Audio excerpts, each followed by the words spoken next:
towns like Bethel are pretty insignificant. And you're right, about 99% of the time. However, Bethel was not insignificant during the Civil War. Soldiers from Bethel took part in all of the major battles, or many of the major battles. The men that Bethel first sent to war were described in the local newspaper as fine, athletic, noble-looking fellows. Just as a quick geography lesson for some of you who may not know, this is Oxford County, like right there, and Bethel is like right here. So that gives you a sense of how geographically insignificant we really are.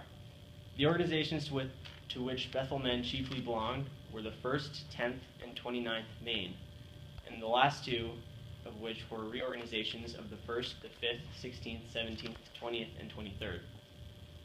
So basically, people from Bethel fought in infantries in their surrounding area. This is a list of military participants from the Bryant Pond Company. A military company is a unit. It usually has between 80 and 250 soldiers in it. What Maddie and I found interesting about this was that we recognized a lot of the names on the list as people we know, people we went to school with. And really what it shows you is that the Civil War was not that long ago. We're only a couple generations removed. And I guess we're going to have to ask Marcus about his relatives. But this is Gideon A. Hastings. He was born in 1821. And he was at the capture of New Orleans in Shenandoah Valley. He was promoted to major during the war. He also served as a captain of Company A. So Hastings organized a company of home guards in May of 1861, and it was called Company 1. It was the only company organized in Bethel during the Civil War. So obviously there were other companies organized in the surrounding area, but it was the only one organized in Bethel. Historians seem to shed a pretty positive light on Hastings, but this is a bit of a contradictory opinion. Talbot accused Hastings and Kimball of being peacemen and Dana men with, quote, no heart for the war. This is Clark S. Edwards. He was born in 1824. He has a unique place in Bethel history.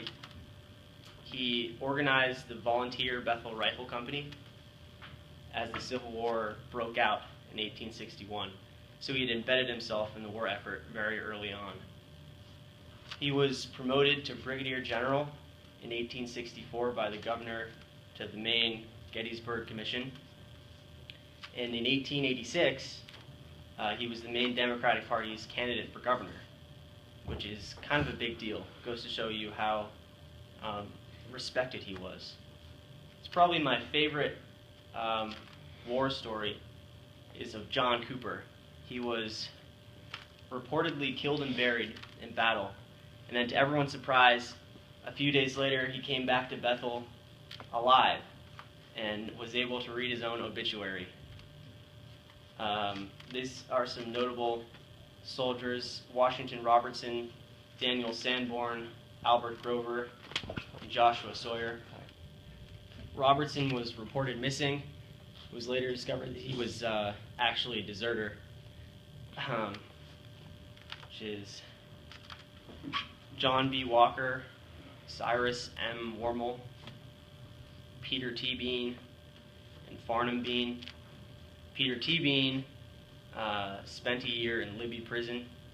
Farnham Bean was part of Company B. He died in a Maryland hospital. Maybe they're brothers, we don't know. A.P. Knight was a recruiting officer. We'll talk about him a little bit more later. Simeon Sanborn, D.F. Brown. Sanborn wrote letters, and he talked pretty positively about his experiences in the war. William Grover, Samuel Gibson, and Sergeant Scribner. We actually don't know Scribner's first name. It seems to be lost in history. He was reported as the only man from Bethel who was injured at the Battle of Bull Run. Which brings us to the Battle of Bull Run.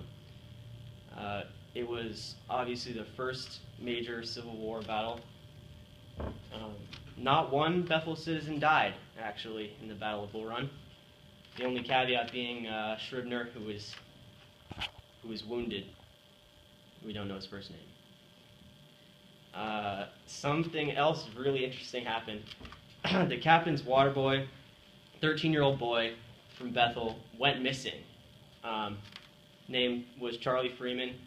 They later found out that he had been captured and incarcerated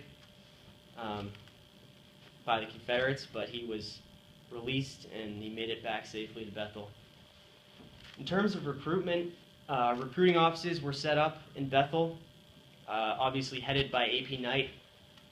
By the end of the summer of 1862, over 100 men had enlisted. By 1863, though, a draft was imposed.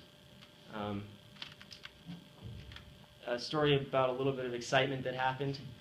G.L. Blake, Bethel, he was trying to arrest this deserter, and so they rounded up some guys, went to this guy's house, and then this guy came out and started shooting at him, at the people who had surrounded his house, and he eventually got away, somewhat spectacularly. But what we really took out of this research was that the people who fought in the war from Bethel were a remarkable group of men.